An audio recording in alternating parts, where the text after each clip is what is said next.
मित्रांनो, मॅथ्स 1 यामधील आपण 4th चॅप्टर फायनान्शियल प्लॅनिंग अर्थनियोजन हे चालू करणार आहोत। या अगोदरचे 3 प्रकरण पूर्ण झालेले आहेत। मॅथ्स 2 चे पण आपले 3 प्रकरण पूर्ण आहेत आणि एक चौथं चालू आहे। या अगोदरच्या प्रकरणांचे जे व्हिडिओज आहेत त्यांचे लिंक्स तुम्हाला डिस्क्रिप्शन बॉक्स मध्ये मिळतील, त्या तुम्ही सबस्क्राइब करू शकता आणि बेल आयकॉनवर जर क्लिक केलात तर तुम्हाला रोजच्या रेग्युलर व्हिडिओच्या नोटिफिकेशन्स मिळतील। त्या याच्यानुसार तुम्ही सबस्क्राइब करा। आज आपण अतिशय महत्त्वाचं फायनान्शियल प्लॅनिंग अर्थनियोजन हे चालू करणार आहोत। त्यापूर्वी त्याचं वेटेज आपण बघूया की बोर्ड एग्जाम साठी तुम्हाला या प्रकरणाला 8 मार्कांचं वेटेज आहे। तो जो भारांश आहे तो 8 मार्कांचा भारांश आहे, म्हणजे 8 मार्काचं वेटेज त्याला मिळालेला आहे। आणि म्हणूनच तसं बघितलं तर ते तुम्हाला जनरल नॉलेज जर जास्त असेल, व्यवस्थित तुमचं वाचन चांगलं असेल तर त्यावर आधारित हे मार्क्स मिळवणे काही कठीण नाही, ते सोपं आहे। यामधील अभ्यास घटक 4A आणि 4B असे 2 त्याचे भाग केलेले आहेत, परंतु कोविड-19च्या प्रादुर्भावामुळे जो अभ्यासक्रम वगळण्यात आलेला आहे त्यामध्ये 4B अभ्यास घटक 4B हा भाग कमी करण्यात आलेला आहे। पेज नंबर 94 नंतर त्यानंतर 96 to 108 96 ते 108 हे जे आहेत या पानांवरचा जो भाग आहे तो भाग वगळण्यात आलेला आहे। The portion on the page number 94, 96 to 108 it is reduced for the students of this March 2021 ला जे अपेअर्ड होणारे स्टुडंट आहेत त्यांच्यासाठी ते रिड्यूस केलेलं आहे। आणि problem set 4B it is also reduce, त्यावर आधारितच जी उदाहरणं आहेत प्रश्न संग्रह 4B हा सुद्धा वगळण्यात आलेला आहे। तर तो जो भाग आहे तो इथे तेवढा जो आहे तो मी इथे एक्सप्लेन केलेला आहे। आता हे बघूया आपण फायनान्शियल प्लॅनिंग अर्थनियोजन। कोणतेही कार्य करत असताना बघा आपलं पूर्वी असं ठरलेलं प्लॅनिंग असतं आपलं की नाही एवढं आपल्याला हे करायचंय, अशा पद्धतीने करायचंय, त्याचं पूर्व नियोजन आपण करीत असतो।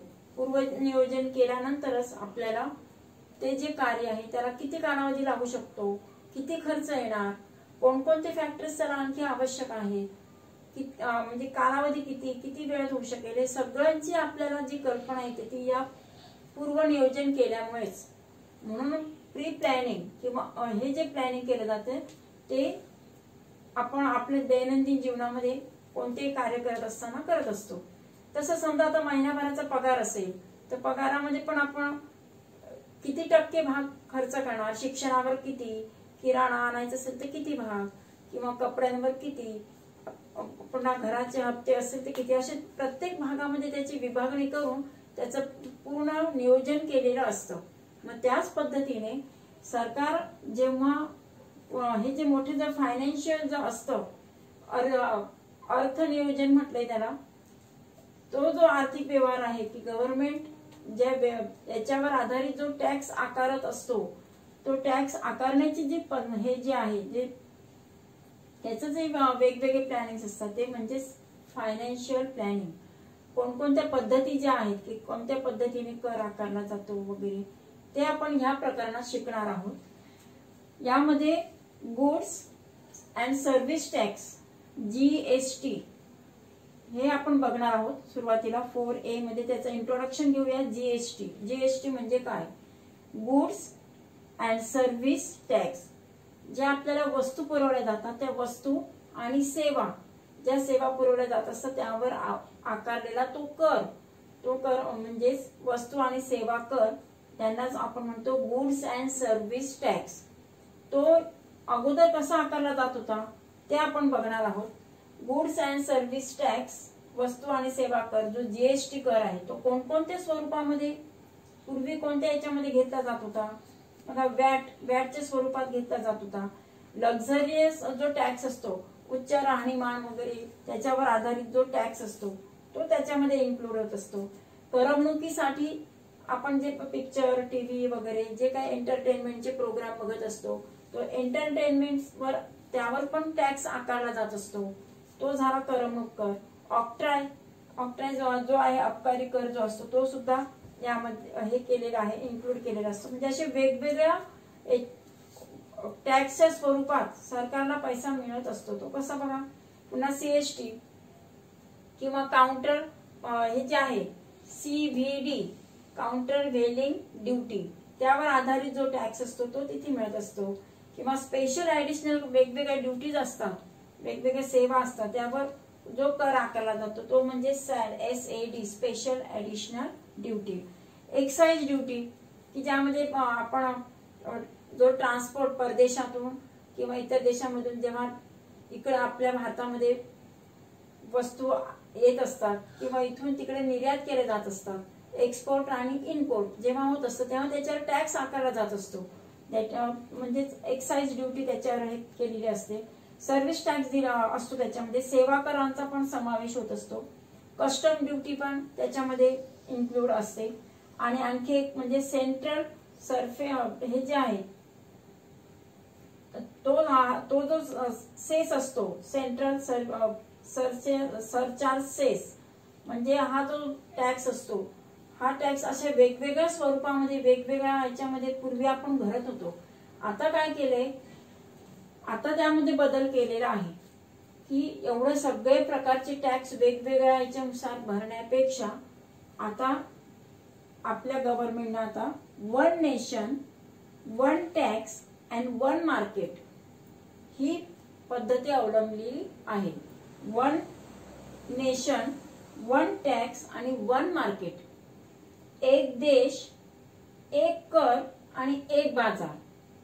मार्केट पण एक करांचा प्रकार, करांचं आता आधी आपण इतक्या प्रकारचे वेगवेगळे कर तेव्हा वेगवेगळ्या स्वरूपात भरत होतो.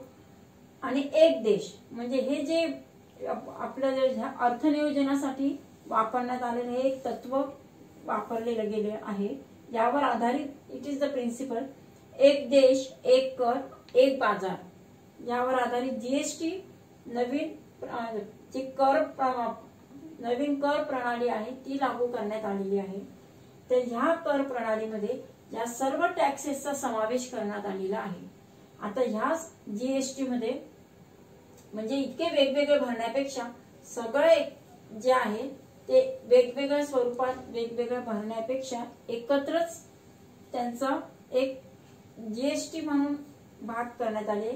आणि तो जीएसटी जो आहे वस्तू व सेवा कर म्हणजे गुड्स सर्व्हिस टॅक्स या नावाने संपूर्ण देशात एकच याच्यामध्ये एकाच स्वरूपात एकाच्यावर लागू करण्यात आलेला आहे.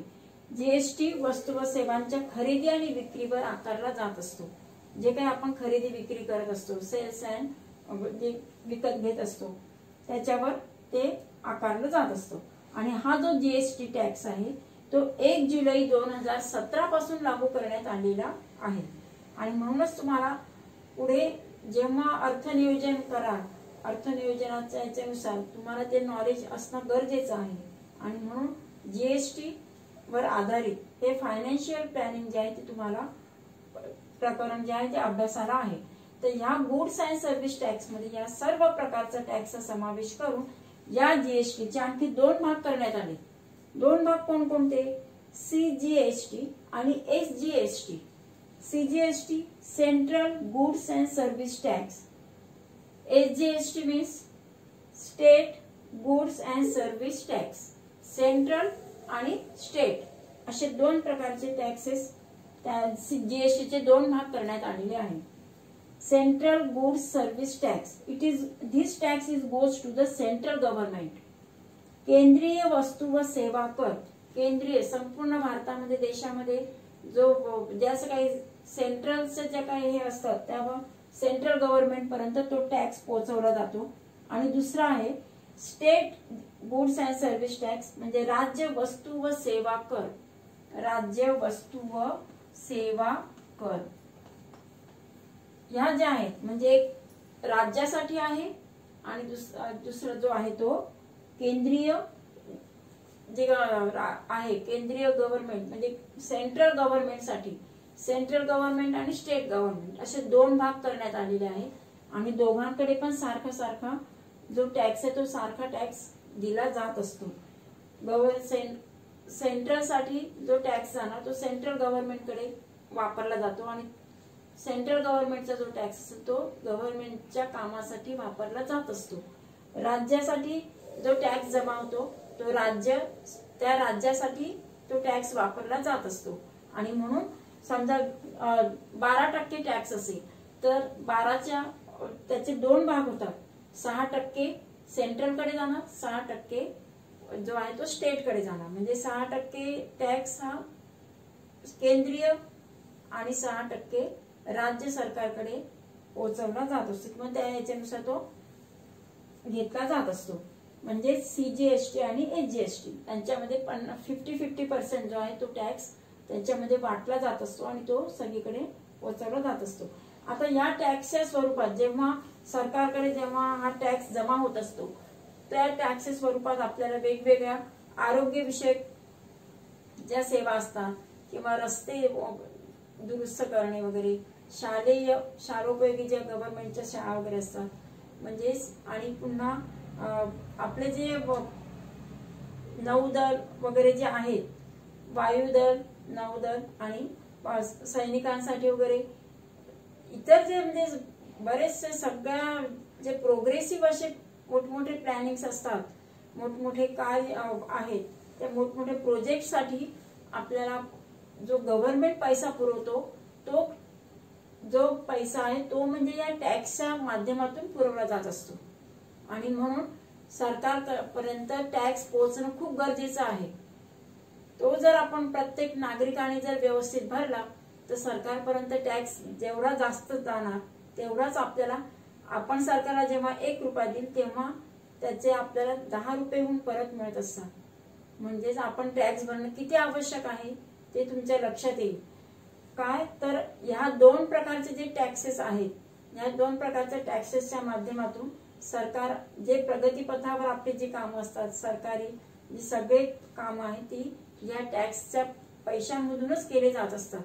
आणि म्हणूनच मग आपण प्रत्येक दुकानदाराकडे किंवा आपण जी काही वस्तू खरेदी करणार आहोत, साधा आपल्या किराणा दुकानावर जरी तुम्ही गेलात, मेडिकल स्टोअर, किराणा दुकान, कपडे, कोणत्याही प्रकारची जेव्हा तुम्ही खरेदी करत असतात किंवा हॉटेलिंग किंवा इतर जे काही सोयी असतात त्या ठिकाणी तुम्ही जात असता तर त्यावेळेस त्यांच्याकडनं इनव्हॉइस टॅक्सची पावती मागणं खूप गरजेचं आहे. तो तुमचा म्हणजे गिराईक जो असतो, ग्राहक जो आहे, ग्राहकांचा तो हक्क आहे आणि आपला हक्क तर आहेच, परंतु आपला जो पैसा असतो तो सरकारपर्यंत पोहोचण्याचं ते एक माध्यम आहे. तो टॅक्स आहे तो सरकारपर्यंत योग्य स्वरूपात, योग्य याच्यामध्ये पोहोचत असतो. आणि म्हणून पावती जी आहे किंवा टॅक्स जी रिसीट असते, इनव्हॉइस म्हणतो आपण त्याला, ते घेणं गरजेचं आहे. त्याविषयी पण आपण आणखी माहिती बघूया. फायनान्शियल प्लॅनिंग वर आधारित आपण एक इनव्हॉइस की जो करबीजक नावाने ओळखला जातो त्याविषयी, त्याच्यामध्ये कोणकोणत्या संकल्पना येतात, कोणकोणते कन्सेप्ट आहे ते आपण बघणार आहोत. GST आपण बघितला, गुड्स सर्व्हिस टॅक्स, त्याचे 2 भागात विभागणी होते. सेंट्रल गव्हर्नमेंट जो आहे गुड्स सर्व्हिस टॅक्स आणि त्याचा स्टेट गव्हर्नमेंट, याच्यासाठी स्टेट गुड्स सर्व्हिस टॅक्स, असे 2 याच्यामध्ये आपण 2 भागात त्यांचा बघितलेला आहे. त्यामध्ये तिसरी जी कॉन्सेप्ट आहे, तिसरी संकल्पना कोणती, GSTN. GSTN हा जो आहे it is the identification number of the dealer, goods and service tax identification number. व्यापाऱ्यांचा ओळख क्रमांक असतो तो, आणि तो 15 अंकाक्षरे असतात, 15 डिजिट्स असतात. त्याच्यात टोटल 15 डिजिट्स असतात.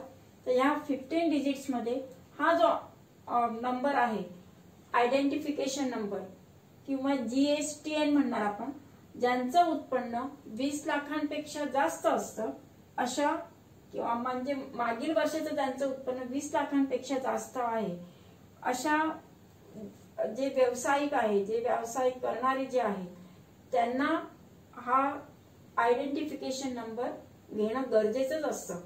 It includes the pan number of dealer. त्याच्यामध्ये त्याचा पॅन नंबर पण असतो.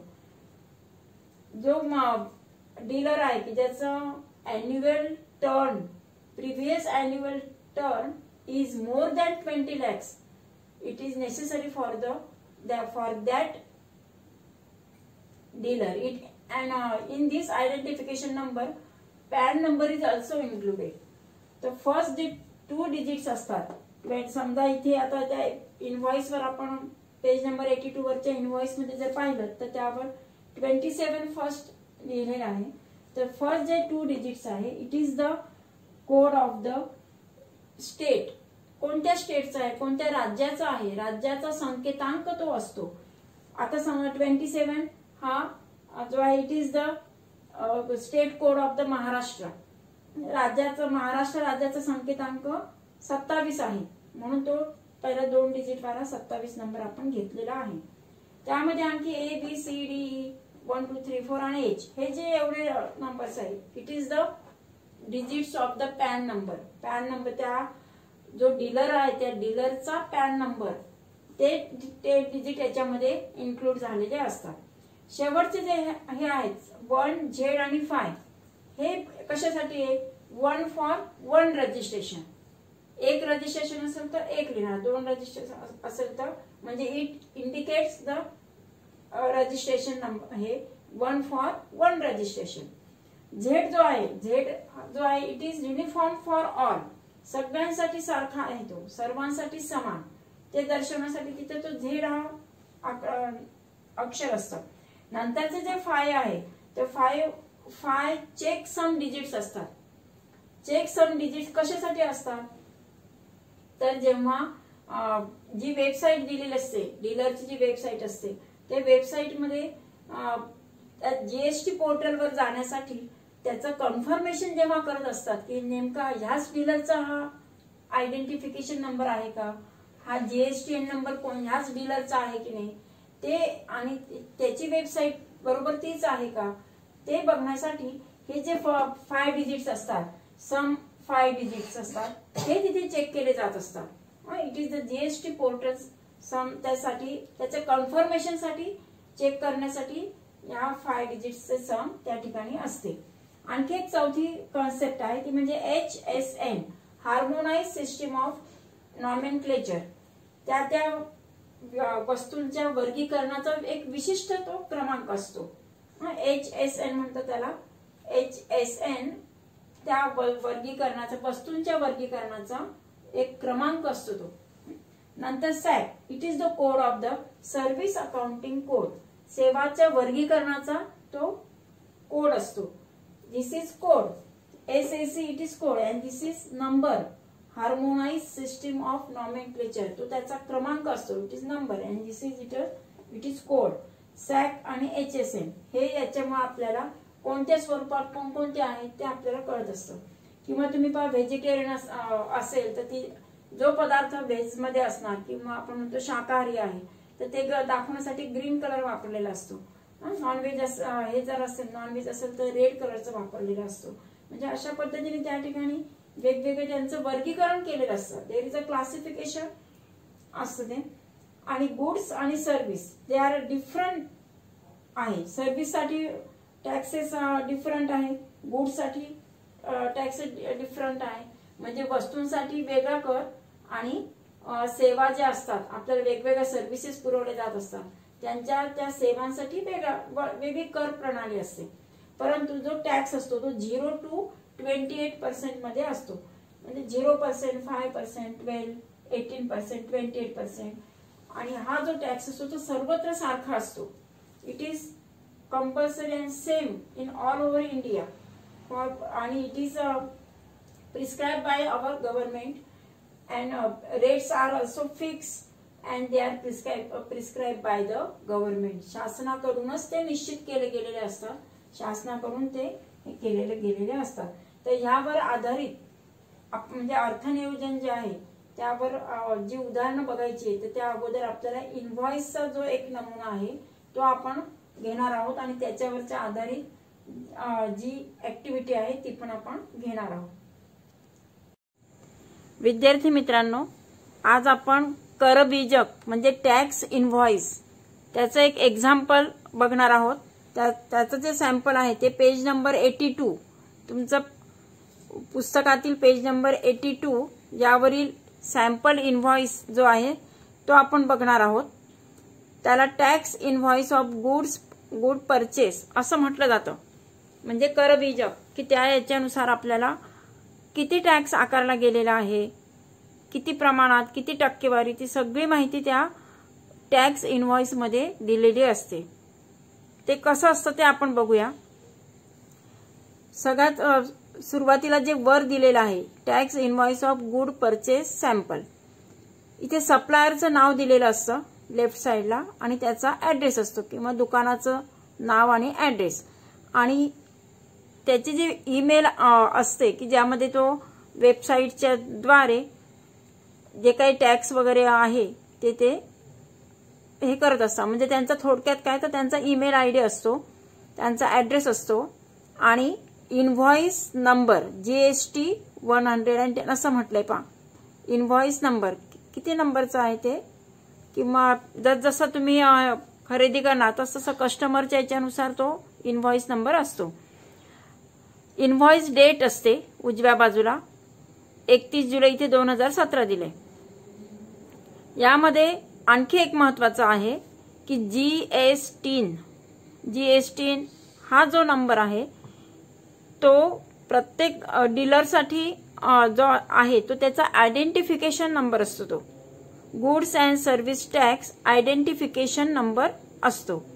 या GST मध्ये dealers whose annual turnover is about 20 lakhs, म्हणजे 20 लाखापेक्षा ज्या डीलरचं उत्पन्न जास्त असतं त्यांच्यासाठी हा GSTN आवश्यक असतो. यामध्ये तुम्ही असं नीट ऑब्झर्व करा GSTN त्यामध्ये सुरुवातीला 27 ABCDE 1 2 3 4 H 1 Z 5 असं दिलेलं आहे. तर सुरुवातीला जे 27 नंबर दिलाय तो 27 म्हणजे तो जो 2 डिजिट नंबर असतो तो 2 डिजिट नंबर म्हणजे तुमचा स्टेटचा नंबर दर्शवला जातो. महाराष्ट्रासाठी 27 नंबर आहे. 27 is indicated the code number of state code. It is code of Maharashtra. 27 it is code of Maharashtra. नंतर ABCDE आणि 1 2 3 4 असं जे दिलेलं आहे ते जे 10 अंकी जे नंबर्स आहेत किंवा 10 आकडे जे आहेत ते म्हणजे त्या कस्टमर तो जो डीलर असतो त्याचा पॅन नंबर असतो. It is 10 digit alpha numerals तो असतो. आणि सगळ्यात शेवटी 1 Z5 असं दिलेलं आहे. 1 रिप्रेझेंट्स फॉर रजिस्ट्रेशन्स, इथे 1 दिलेला आहे तो 1 it represents for registration. Z is for uniform to for all, सगळ्यांसाठी समान असतो तो. आणि 5 इंडिकेट्स चेक सम डिजिट असं म्हटलंय कन्फर्म करण्यासाठी व्हॅलिडिटी ऑफ GSTN जी आहे Wien enter on GST portal. जेव्हा आपण वेबसाईटच्या द्वारे पोर्टलवर GST पोर्टलवर माहिती बघत असतो म्हणजेच त्यावेळेला कन्फर्म करण्यासाठी ते 5 डिजिट प्रत्येक डीलरचे जे असतात ते वेगवेगळे असतात. ते त्यासाठी ते 5 डिजिटचा वापर करायचा असतो. आणि म्हणजे अशा पद्धतीने या 15 अंकी GSTN मुळे आपल्याला त्या डीलरची सगळी माहिती त्याच्यामध्ये इन्क्लूड केलेली असते. इनव्हॉइस डेट असते. त्यानंतर सिरियल नंबर इथे दिलेले आहेत 1 2 3 4. आपण जसजसे जे काही मटेरियल घेणार आहोत त्या मटेरियलचं हे दिलेलं आहे, कोड नंबर दिलेला असतो.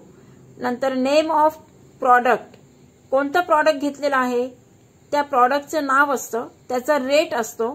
त्यानंतर पुढच्या कॉलममध्ये क्वांटिटी दिले, किती किलो घेतले, किती ग्रॅम आहे, कोणतं आहे ते असणार. नंतर आहे टॅक्सेबल अमाऊंट, किती टोटल रक्कम झालेली आहे ती आहे त्याच्यामध्ये, की ज्याच्यावर टॅक्स आकारला जाणार आहे ती रक्कम त्यामध्ये असते. आता ह्याच्यामध्ये 2 कॉलम्स वेगवेगळे दाखवले, CGST and SGST. CGST for central goods and service tax, केंद्रीय कर, केंद्रीय करासाठी CGST. आणि SGST राज्य कर जो आकारला जातो त्यासाठी state goods service tax SGST असं त्याचं दोन भागामध्ये इन्क्लूड केलेलं आहे. CGST आणि SGST, CGST आणि SGST असे दोन भाग केलेले आहेत. आणि हे जे दोन प्रकारचे GSTचे दोन पार्ट्स आहेत त्यामध्ये जो CGST आहे central goods and service tax it is goes to central government and SGST is goes to state government.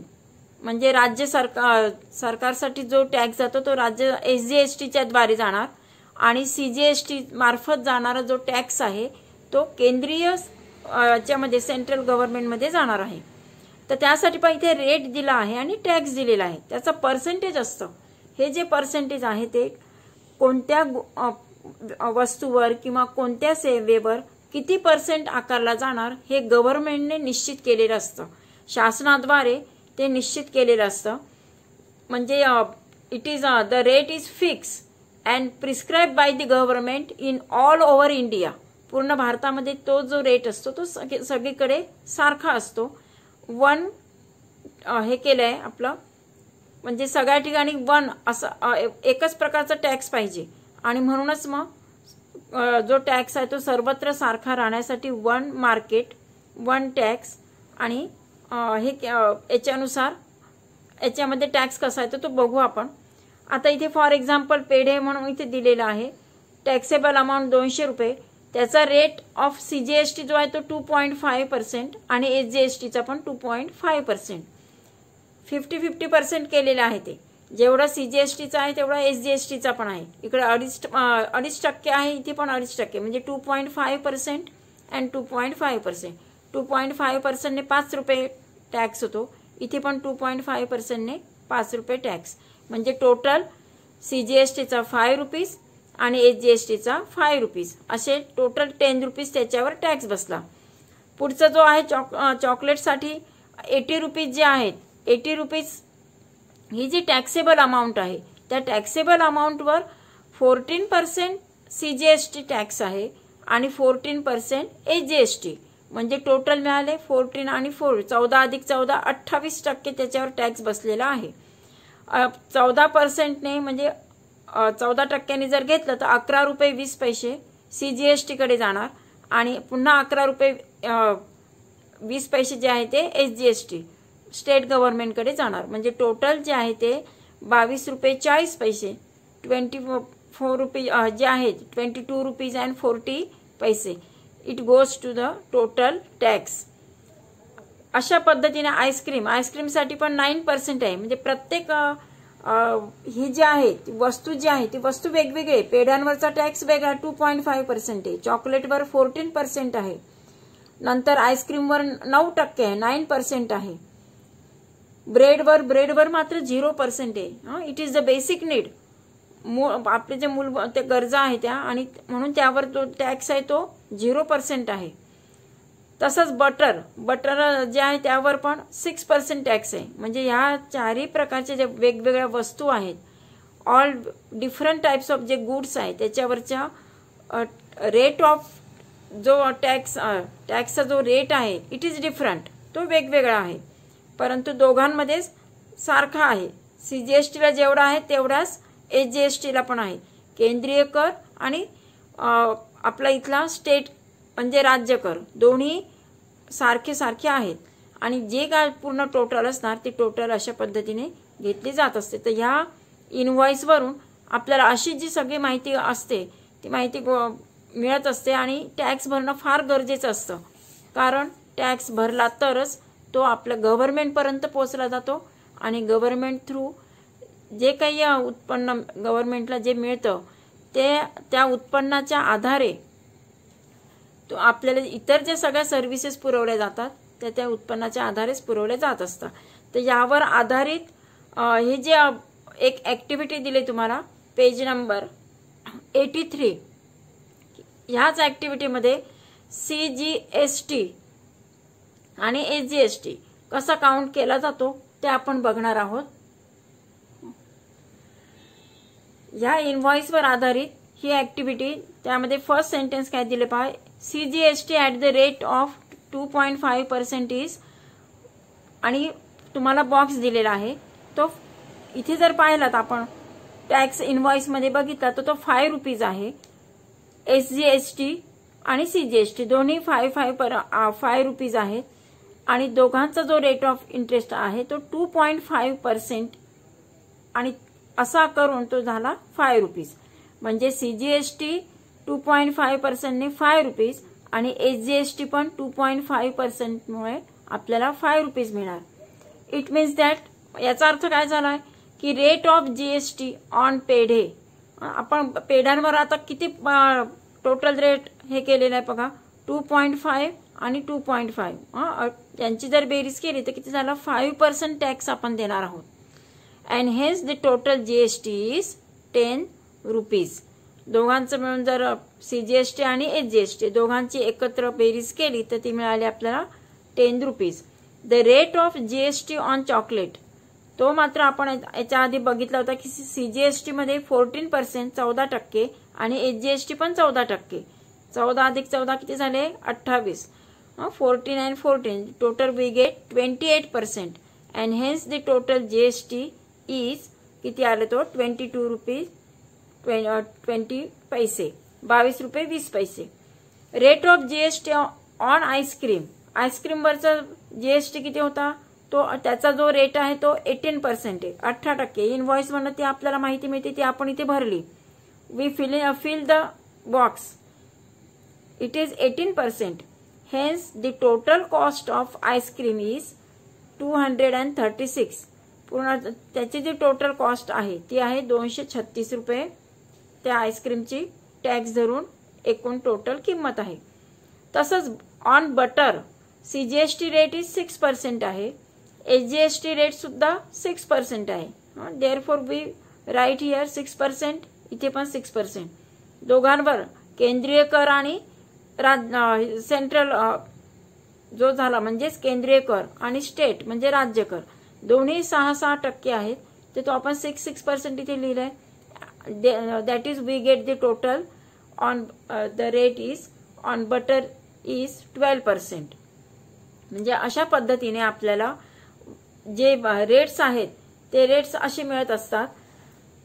यामध्ये आपण काही ब्रेडवर 0% आहे.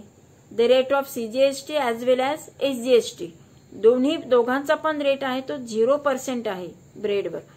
प्रत्येक म्हणजे it is depend on the तुमचं जे डिफरंट प्रॉडक्ट आहे त्या प्रॉडक्टवर डिफरंट रेट्स आहेत. जसं 0% आहे 5%, 12%, 18%, 28%. 0%, 5%, 12%, 18% आणि 28%. म्हणजे हा जो रेट आहे तो 0 ते 28% एवढा तो रेट असतो. याच्या दरम्यान असतो. And it is prescribe bye the government. सरकारने निश्चित केलेला असतो. पूर्ण भारतामध्ये तो एकच सगळीकडे सर्वत्र सारखा असा तो रेट असतो. आणि म्हणून त्याला GST जो आहे की त्याला गुड्स अँड सर्व्हिस टॅक्स असं म्हटलं जात असतं. यावर आधारित आणखी एक जो इनव्हॉइस आहे तो आपण एक बघूया. आता ह्या इनव्हॉइस मध्ये आपण the tax invoice of services provided त्याचं एक सॅम्पल बघणार आहोत. यावरून आपल्याला असं लक्षात येतं की food junction Khed Shivapur Pune invoice number दिलाय 58. त्याचा मोबाईल नंबर नंतर ईमेल आणि त्यांचा जी काही वेबसाईट आहे ती पण तुम्हाला तिथे दिलेली दिसते.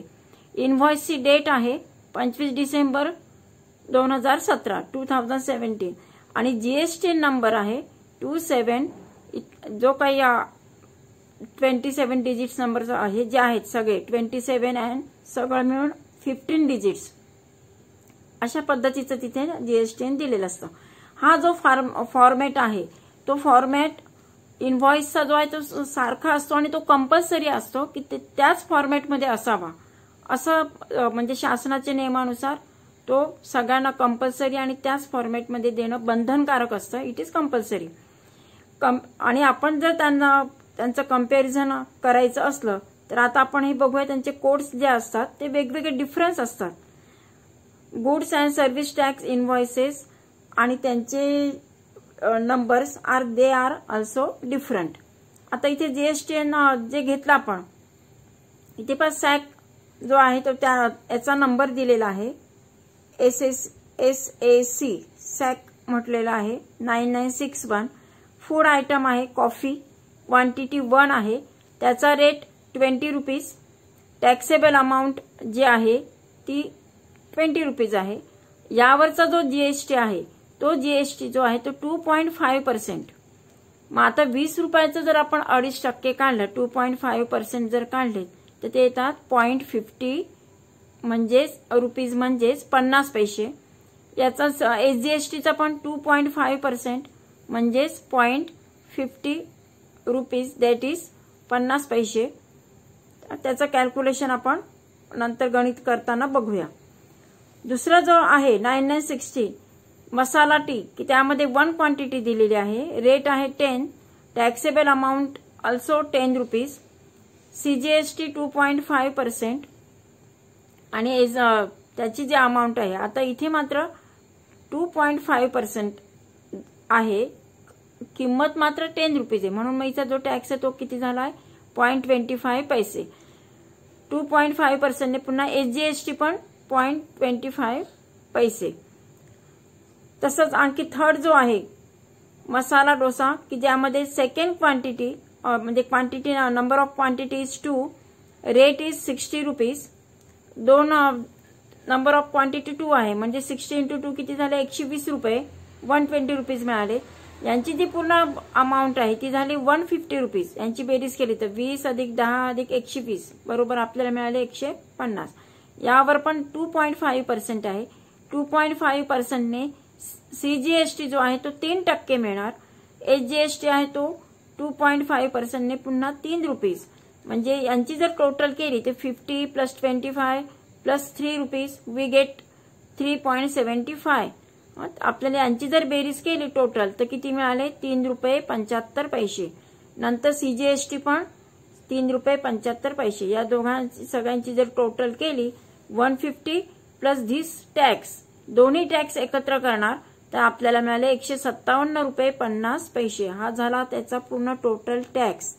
हा म्हणजे अशा पद्धतीने प्रत्येकाचा रेट ऑफ जो टॅक्सचा जो रेट आहे तो डिफरंट आहे आणि वेगवेगळ्या पद्धतीने वेगवेगळ्या प्रॉडक्टवर पर्सेंटेज त्याचं वेगवेगळं आहे. तर यावर आधारित आपण पुढची उदाहरणं जी आहे ती नंतर बघूया.